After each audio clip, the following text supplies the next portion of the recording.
خیر الناس من ينفع الناس۔ نبی اکرم صلی اللہ علیہ وسلم نے انسانوں کے درمیان رہنے والوں میں سب سے بہتر انسان ہونے کا ایک ایوارڈ دیا ہے کہ انسانیت کا سب سے بہترین ایوارڈ یہ ہے کہ اس سے دوسرے کو نفع، فائدہ، سہولت پہنچے۔ جس کی جو استعداد اور صلاحیت اللہ نے رکھی ہے، اپنی اس استعداد و صلاحیت کے مطابق اللہ کے بندوں کو، اللہ کی مخلوق کو فائدہ پہنچائے۔ یہ فائدہ پہنچانا ایک بڑی عبادت ہے اور خدمت خلق ہے۔ تاریخ اور ہسٹری میں ایسے بہت سے اللہ کے بندوں کا نام ملتا ہے جن کو اللہ نے بڑے اونچے اونچے منصب، اونچے اونچے مقامات سے نوازا ہے، بڑے اونچے عہدے پر اللہ نے ان کو فائز کیا۔ مگر یہ جذبہ کہ مجھ سے ہر ایک کو فائدہ پہنچے، ہر قوم میں ہر گریڈ اور ہر طبقے کے لوگ ہوتے ہیں، مالدار و غریب بھی ہوتے ہیں، تعلیم یافتہ بے تعلیم بھی ہوتے ہیں، ڈسپلن رکھنے والے بھی ہوتے ہیں، اور ہر طرح کے دیہاتی بھی ہوتے ہیں۔ لیکن تاریخ ہمیں یہ بتاتی ہے کہ جن کو اللہ نے جتنا بڑا مقام، مرتبہ دیا، وہ مقام و مرتبہ تو رکھتے ہیں، مگر انسانوں کی سطح کو دیکھ کر، انسانوں کے لیول کو دیکھ کر، اپنی حیثیت کو بچاتے ہوئے نیچے اتر کر وہ خدمت خلق کا کام کرتے ہیں۔ ایک چھوٹی سی مثال ہے، حضرت سلمان فارسی رضی اللہ تعالیٰ عنہ، اللہ تعالیٰ نے ان کو ایک خاص پرسنالٹی بھی دیا تھا، عزت و وجاہت بھی اللہ نے عطا فرمائی تھی، اور پھر حضرت عمر فاروق کے زمانے میں مدائن جو شہر ہے وہاں کی گورنری مل گئی تھی۔ کہاں ملک ایران سے سفر کرتے کرتے مدینہ پہنچے، پھر اللہ تعالیٰ نے ان کو کیا مقام دیا، صحابہ میں ان کی عزت و مرتبت کتنی زیادہ تھی۔ خندق کے موقع پر وہ صحابہ چاہتے تھے کہ خندق کے موقع پر جو الگ الگ جماعتیاں گروپ بنائے گئے ہیں، تو ہر گروپ یہ چاہتا تھا کہ سلمان فارسی میرے ساتھ رہے، یعنی بڑی عجیب صلاحیت تھی ان کی۔ تو ملک مدائن علاقے مدائن کے گورنر بن گئے. اب ظاہر ہے کہ اس زمانے میں امیر المومنین کے بعد بھی سب سے بڑا جو مرتبہ ہو سکتا ہے وہ گورنری کا ہو سکتا ہے. جب وہ مدائن گئے تو اپنے آپ کو منصب کو باقی رکھا، کیونکہ منصب کے باقی رکھتے ہوئے کام نہیں ہو سکتا ہے. لیکن اس کے ساتھ ساتھ وہاں کے لوگوں کی جو سطح تھی بہت زیادہ اونچی نہیں تھی، بہت زیادہ تعلیم یافتہ لوگ نہیں تھے، بہت ڈسپلن کو فالو نہیں کرتے تھے. تو حضرت سلمان فارسی ایک گورنر ہونے کے باوجود ہر ایک کی سطح کے مطابق ان کی خدمت کرتے تھے. ایک دفعہ کسی چوراہے پہ کھڑے تھے تو ملک شام سیریا کا ایک تاجر بزنس مین اپنا سامان لے کر آیا. جس سواری پر آیا سواری والے نے کہا کہ بس یہیں تک ہمارا معاملہ آپ کے ساتھ ہے. کہ حضرت سلمان گورنر ہو کر بھی ایک ایسے انداز میں کھڑے تھے کہ اس بندے نے بلایا اور کہا بھائی ادھر آؤ، میرا سامان ذرا فلاں محلے پہنچا سکتے ہو؟ کہا پہنچا سکتا ہوں. حضرت سلمان نے دیکھا کہ یہ بندہ نہیں سمجھ پا رہا ہے کہ میں کون ہوں، لیکن اپنے منصب کو وہاں پر پیچھے رکھتے ہوئے ایک مسافر، ایک محتاج، ایک ضرورت مند جو سامان کو نہیں اٹھا سکتا ہے اور نہ جانتا ہے کہ یہ بندہ کون ہے، تو اپنا تعارف کرائے بغیر کہا کہ میں آپ کی خدمت کر سکتا ہوں. گورنر ہونے کے باوجود اس کے گڑھے، اس کے گٹھر کو اپنے سر پہ رکھ لیا. اب جیسے تھوڑا آگے بڑھے جہاں سے آبادی شروع ہوئی تو لوگ حیران کہ گورنر اس انداز میں جیسے یہ مزدور ہوں اور ویسا وہ بندہ لے کے جا رہا ہو. تو پیچھے سے کئی لوگوں نے اشارہ کیا تو سمجھ گیا، گھبرایا وہ اور معافی چاہنے لگا اور کہنے لگا بس اب کیجئے، مجھے اتار دیجئے، میں شرمندہ ہو رہا ہوں. لیکن حضرت سلمان فارسی اس بندے کی سطح سے اتر کر اس کی سطح پر آ کر اس کو فائدہ پہنچا رہے تھے.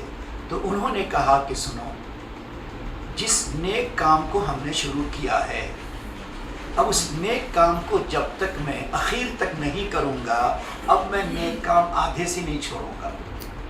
اب تو مجھے کچھ نہیں کہہ سکتے. چنانچہ ان کو وہاں تک پہنچا دیا.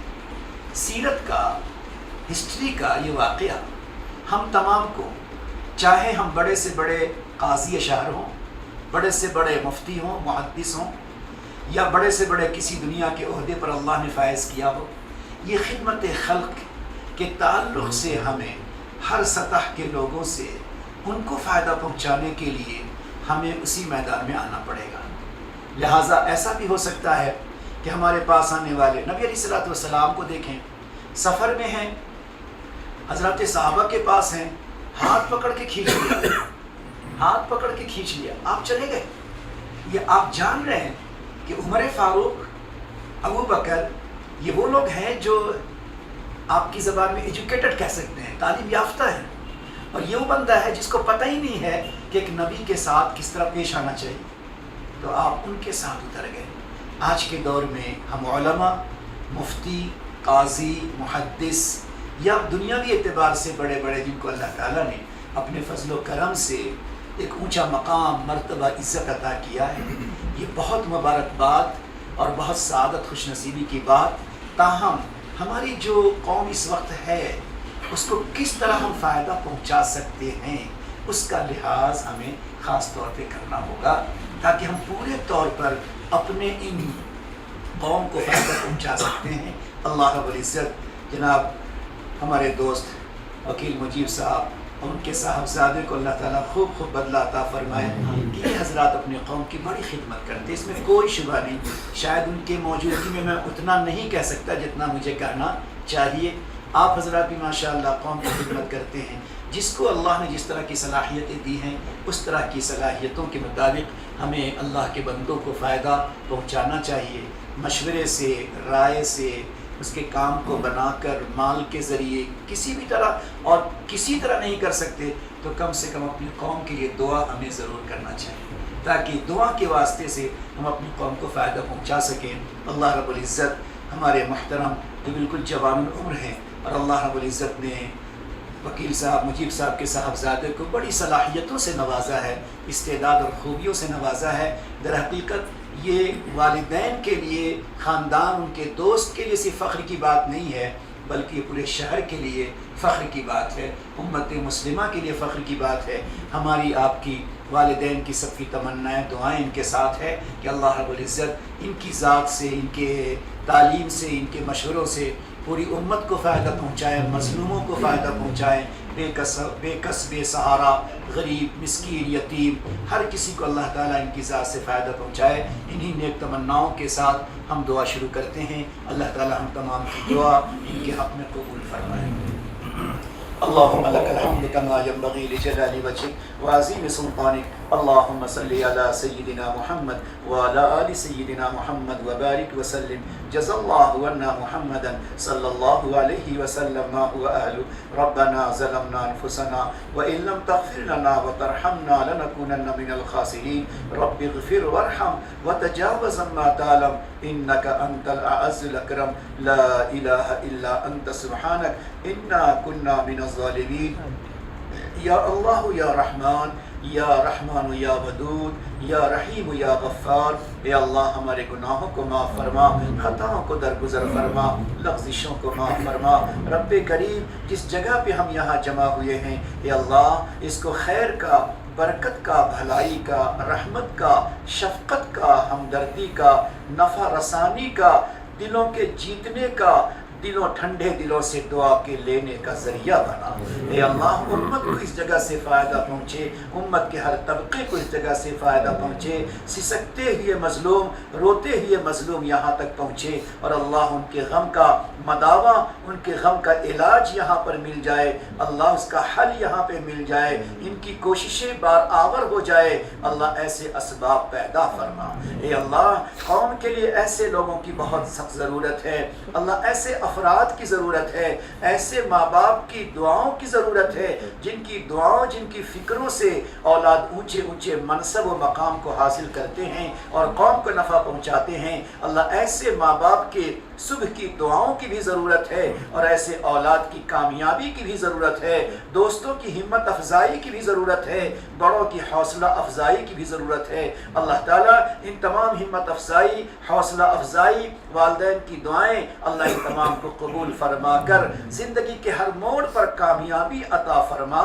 ہر ناکامی سے، ہر پریشانی سے ان کی حفاظت فرما، ہر نظر بد سے ان کی حفاظت فرما، برا چاہنے والوں کی برائی سے ہر قدم قدم پر اللہ ان کی حفاظت فرما، تادم حیات، جب تک ان کی حیات طویلہ طیبہ ہے، تادم حیات طویلہ اللہ رب العزت ان کو خدمت خلق کے لیے قبول فرما، اور والدین کی آنکھوں کی ٹھنڈک بنا، قوم کے لیے دل کا سرور بنا۔ اے اللہ ان کے حق میں عورتیں، مرد، مظلوم تمام کے تمام جو دعا کریں، اللہ ان دعاؤں کو ان کے حق میں قبول فرما۔ اے اللہ جہاں تک ہو سکے خدمت خلق حسن تدبیر کے ساتھ کرنے کی توفیق عطا فرما، کشادہ دلی، کشادہ ظرفی کے ساتھ اے اللہ خدمت کا موقع عطا فرما۔ مولا امام ابو حنیفہ رحمۃ اللہ علیہ، ان کے پاس دوپہر کے سونے کے ٹائم پر ایک بندہ آ گیا، دروازہ کھٹکھٹایا، کہنے لگا مجھے کچھ پوچھنا ہے۔ جب دروازہ کھول کر سو رہے تھے دوپہر کو، جب دروازہ کھولا کہا کیا کام؟ کہنے لگا میں تو مسئلہ بھول گیا۔ دوبارہ دوسرے دن پھر آیا اسی سونے کے ٹائم، تیسرے دن پھر آیا سونے کے ٹائم، پوچھا کیا مسئلہ؟ کہا مسئلہ تو بھول گیا۔ لیکن امام ابو حنیفہ کو اللہ تعالیٰ نے امت کی سربراہی اور خدمت کے لیے قبول فرمایا، چہرے پہ شکن نہ آیا۔ اے اللہ آج امت کے اندر جتنے بھی لوگ کام کرنے والے، چاہے علماء ہوں، صلحاء ہوں، ائمہ ہوں، حفاظ ہوں، قاضی ہوں، محدث ہوں، مفتی ہوں، اور دنیاوی اعتبار سے بڑے بڑے جج اور وکیل اور کوئی بھی ہوں، اللہ ہر ایک کے دل میں امت کی یہی شفقت عطا فرما، یا امت کو جوڑنے والا انداز عطا فرما، اپنے کو پگھلا کر، اپنے کو مٹا کر، اپنے کو پگھلا کر مٹا کر اللہ ہمیں بہتر بننے کی توفیق عطا فرما۔ ہمارے شیخ محترم سے کسی نے کہا مجھے وقت نہیں ملتا، مجھے وقت نہیں ملتا، فرمایا شمع اپنے آپ کو پگھلا کر ہی لوگوں کو روشنی پہنچاتی ہے، ہمیں تو شمع بن کے زندگی گزارنا ہے۔ اللہ باپ ماں نے جن جذبات کے ساتھ اپنے بیٹے کو آگے بڑھایا ہے، بیٹے نے جس جذبے اور حوصلے سے قدم کو آگے بڑھایا ہے. اللہ ان کی ہمت کو اور بلند فرما, ان کے جذبہ خدمت کو اور بلند فرما, ان کی طاقت و قوت میں اضافہ فرما. اے اللہ اطاعت اور فرما برداری اور زبان پہ ذکر اس کی بھی توفیق عطا فرما. صلی اللہ علیہ وعلی آلہ وصحبہ اجمعین برحمتک یا ارحم الراحمین.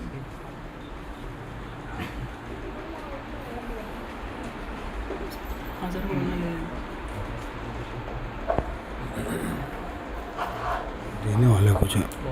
چل دے تو تیرل بنا دیں. لے لو تو آگ دے.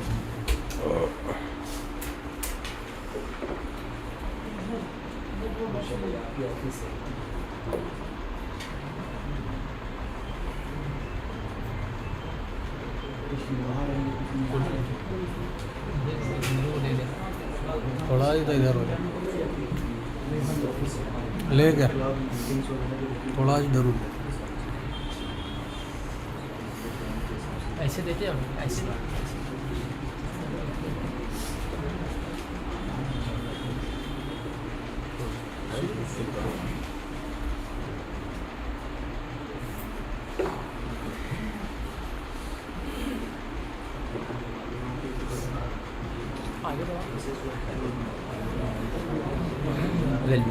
ادھر دینا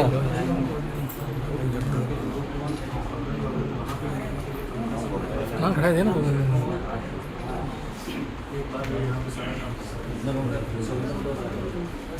وہاں کھڑے رہا فوٹو لیتا مجھے اللہ وہ دے پانی پانی بوتل نہیں مجھے دے دینا پڑے.